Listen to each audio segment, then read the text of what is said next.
بسم الله الرحمن الرحيم. اللهم اشرح لي صدري ويسر لي أمري واحلل عقدة من لساني يفقه قولي. أهلا بكم أصحابي وأعزائي طلاب وطالبات الصف السادس الابتدائي المنهج المصري. أهلا بكم يا حبايبي، فيديو جديد من فيديوهات مومة التعليمية. النهاردة هنتكلم عن إيه يا مومة؟ هنتكلم عن درس إن شاء الله يبقى سهل، ونتكلم على كل تفصيلاته وكل حاجة عايزين تسألوا عليها هنجاوب عليها في الفيديو ده. هنتكلم عن أنواع الخبر. خبر يبقى بنتكلم عن جملة اسمية. جملة اسمية يبقى مبتدأ وخبر. مبتدأ طبعا عارفينه ما بتبدأ به الجملة الاسمية، وهو دائما معرف ومرفوع. علامات رفعه عارفينها، الضمة إذا كان مفرد برافو، أو جمع تكسير ممتاز، أو جمع مؤنث سالم. تمام، ده المبتدأ. يرفع بالألف إذا كان مثنى، ويرفع بالواو إذا كان قول جمع مذكر سالم. ممتاز. يبقى احنا النهارده مش بنتكلم عن المبتدأ، احنا بنتكلم عن الجملة الاسمية وانواع الخبر. تمام. طيب بدل بقى ما نقعد نرغي، تعالوا نشوف مع بعض الشرح. يلا بينا، جاهزين؟ طيب تعالى بقى بص معايا انواع الخبر. الخبر له 3 انواع، يا اما يكون مفرد يعني يتكون من كلمة واحدة، يا إما جملة والجملة يا اسمية يا فعلية، يا إما شبه جملة وشبه الجملة يا ظرف وهي جار ومجرور. تمام. الخبر المفرد هو ما يتم به معنى الجملة ويتكون من كلمة واحدة، حتى لو كان جمع أو مثنى، أو حتى لو كان جمع أو مثنى. تعالوا نشوف الأمثلة. الاختبار سهل. فين الخبر هنا؟ سهل. تمام.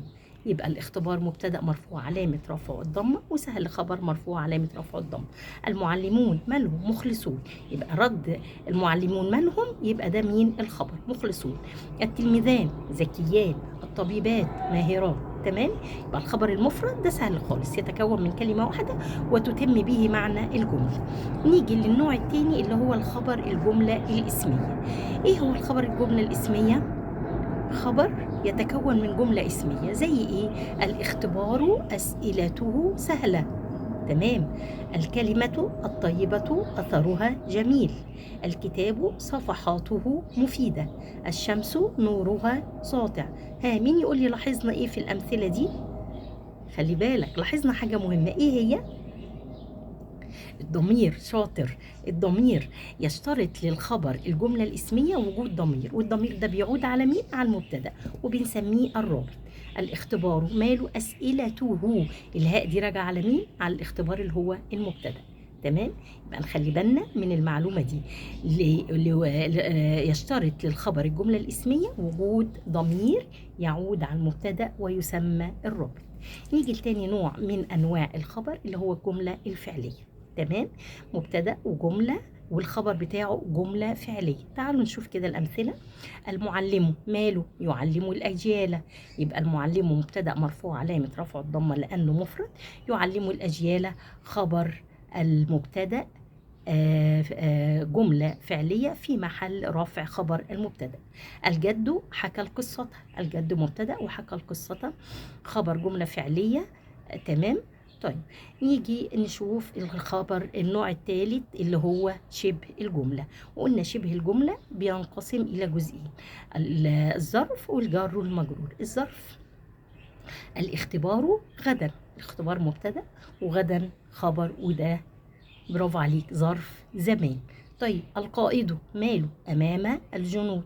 القائد مبتدأ وأمام الجنود خبر شبه جملة ظرف مكان. نيجي للنوع الثاني من شبه الجملة اللي هو الجار والمجرور. الكتاب في الحقيبة. الكتاب في الحقيبة. ماله الكتاب؟ في الحقيبة. الكتاب مبتدأ مرفوع علامة رفع الضمة لأنه مفرد، وفي الحقيبة خبر المبتدأ جار ومجرور شبه جملة في محل خبر المبتدأ. الجندي كالأسد. الجندي مبتدأ وكالأسد كاف ديت ايه؟ من حروف الجر المتصلة، يبقى جار ومجرور شبه جملة. تمام. نقول تاني بسرعة. أنواع الخبر: مفرد وهو ما يتكون من كلمة واحدة.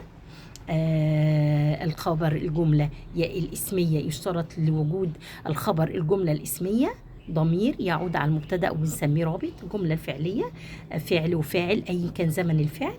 الثالث نوع شبه الجملة ظرف أي كان مكان أو زمان. وجر ومجرور، الخبر هيكون جر ومجرور، يعني حرف جر بعديه اسم مجرور. تمام. يا رب يكون الدرس عجبكم والدنيا سهلت خالص معانا، واي تفصيله محتاجين تعرفوها تاني في درس انواع الخبر اكتبوا لي، واكتبوا لي لو فهمت الدرس. وما تنساش ما تنساش الشير والاشتراك وتفعيل الجرس علشان يوصل لك كل جديد. وبرضو شارك زملائك في مشاهدة الفيديو علشان المعلومة تعم على الكل. واستنوني في الفيديو الجديد وإن شاء الله قريب. واللي محتاج حاجة معينة يعرفها بكل تفاصيلها يكتب لي في التعليقات. أشوفكم الفيديو اللي جاي إن شاء الله. السلام عليكم ورحمة الله وبركاته.